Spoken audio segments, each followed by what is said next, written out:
There is a kind of attractiveness that has nothing to do with your face. It doesn't come from expensive clothes. It doesn't come from having thousands of followers. And it certainly doesn't come from trying desperately to make everyone notice you. You've probably seen it before.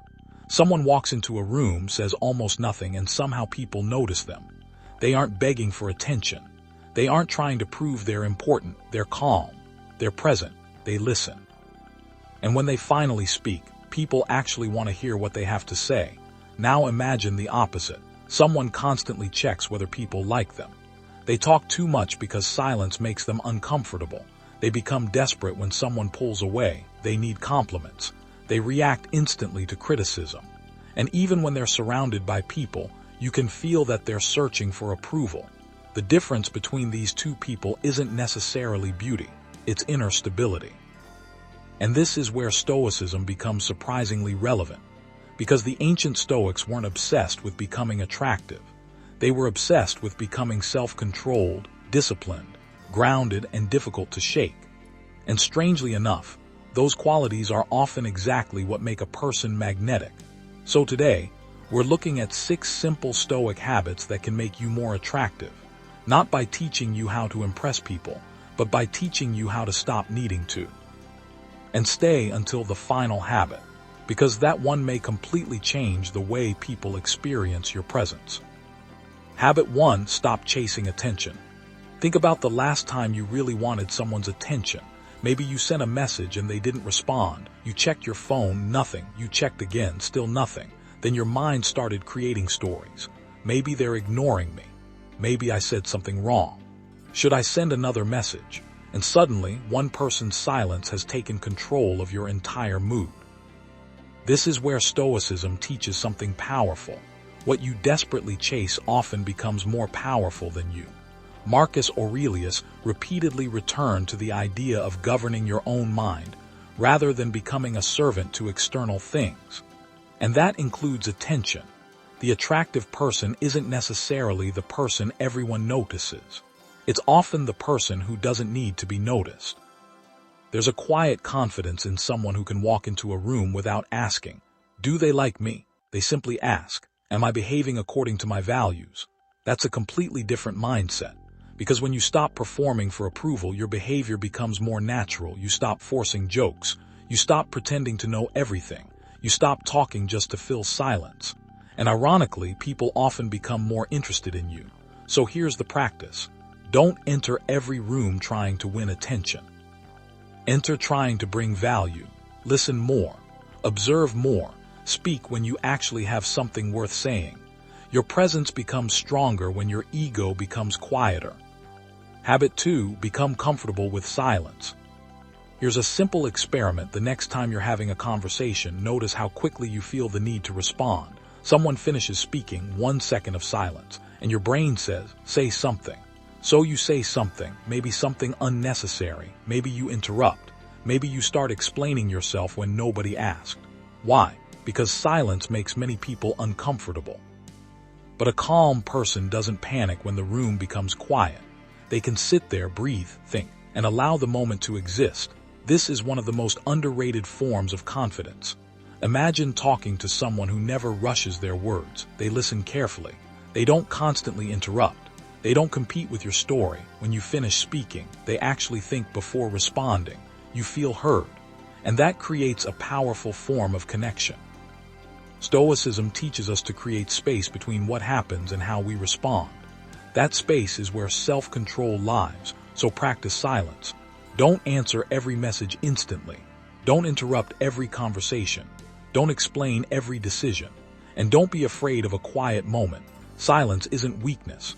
Sometimes silence communicates something words cannot.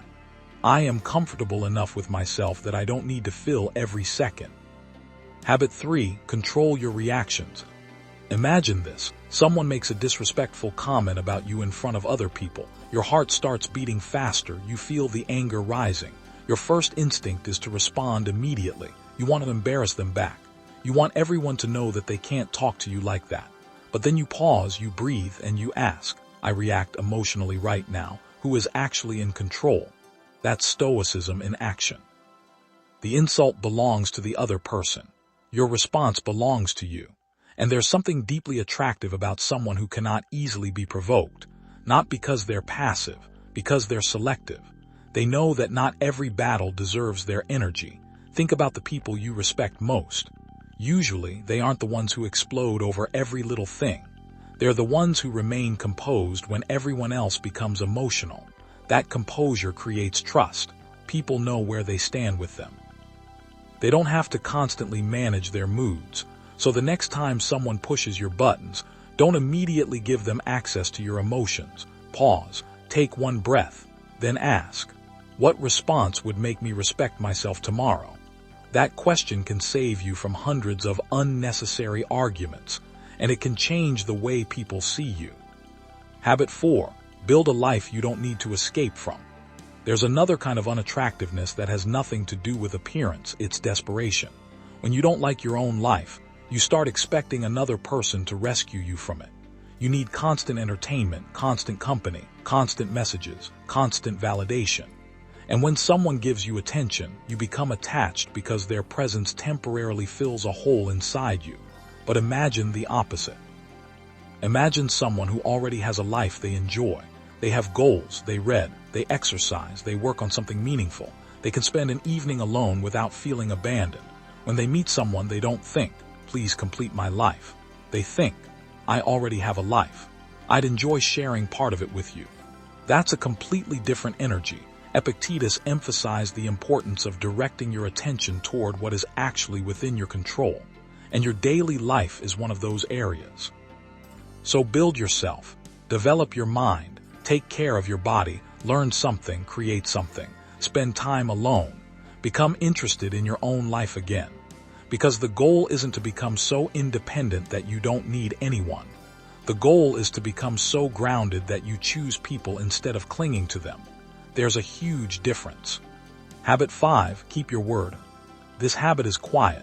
Nobody may applaud you for it. Nobody may even know you're doing it. But it changes the way you carry yourself. Keep your promises to yourself. If you say you're going to wake up early, wake up. If you say you're going to finish the work, finish it. If you say you're going to stop chasing someone, stop. If you say you're going to improve your life, take the next step. Why does this make you attractive? Because self-respect changes your presence. Think about someone who constantly promises things and never follows through. Eventually, even they stop believing themselves. Now imagine someone who rarely makes promises, but when they do, they keep them. There's weight behind their words, and that weight is confidence. Real confidence isn't constantly telling yourself, amazing. Sometimes confidence is much simpler, it's knowing. When I tell myself I'm going to do something, I can trust myself to do it. That kind of self-trust affects everything. Your posture, your decisions, your relationships, your standards, and even the way you speak. So start small. Don't make 10 promises tonight, make one. And keep it, then make another. That's how self-respect is built, quietly. One kept promise at a time. Habit 6. Stop trying to be liked by everyone. This may be the hardest habit because most people want to be liked. We want approval from our friends, our partners, our family, our coworkers, our audience. And sometimes, without realizing it, we begin editing ourselves to keep everyone comfortable. We say yes when we want to say no. We hide our opinions. We tolerate disrespect. We become whoever we think other people want us to be.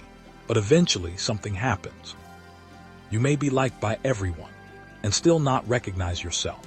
The Stoics understood that reputation is external. You can influence it, but you cannot completely control it. Someone may misunderstand you, someone may criticize you, someone may dislike you for reasons you cannot fix. And if your entire identity depends on their approval, they now have control over your peace. So stop trying to be universally liked. Be respectful, be kind, be honest, but have standards. Say no when you mean no. Walk away from situations that repeatedly violate your values. And understand something important. Being disliked is not always a sign that you're doing something wrong. Sometimes it simply means you stop being convenient for someone. That doesn't mean you should become rude or arrogant. It means you should become secure enough to remain yourself. Because there's a difference between arrogance and self-respect. Arrogance says, better than you. Self-respect says, I don't need to become less of myself to make you comfortable. And that is magnetic. So what actually makes a person attractive? Not perfection, not constant attention, not trying to look mysterious, and not manipulating people into wanting you. It's the gradual development of qualities people can feel when they're around you. Stop chasing attention. Become comfortable with silence. Control your reactions. Build a life you don't need to escape from. Keep your word.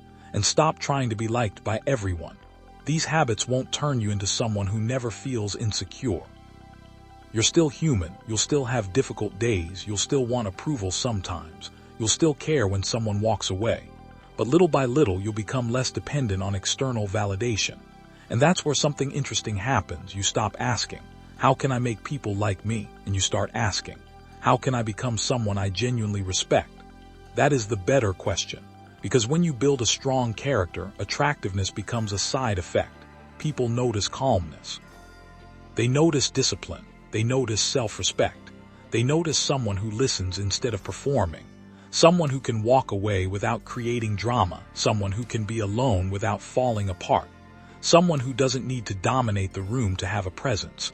And perhaps most importantly, someone who doesn't need to convince everyone of their worth. They already know it. So don't spend your life trying to become more attractive. Spend it becoming more grounded, more disciplined, more honest, and more at peace with yourself. The right kind of attractiveness doesn't come from demanding attention. It comes from becoming difficult to shake. If this message spoke to you, subscribe to the Stoic Forge for more timeless Stoic wisdom. And tell me in the comments, which of these 6 habits do you need to work on most? Until next time, stay calm, stay disciplined, and keep building a character you can be proud of.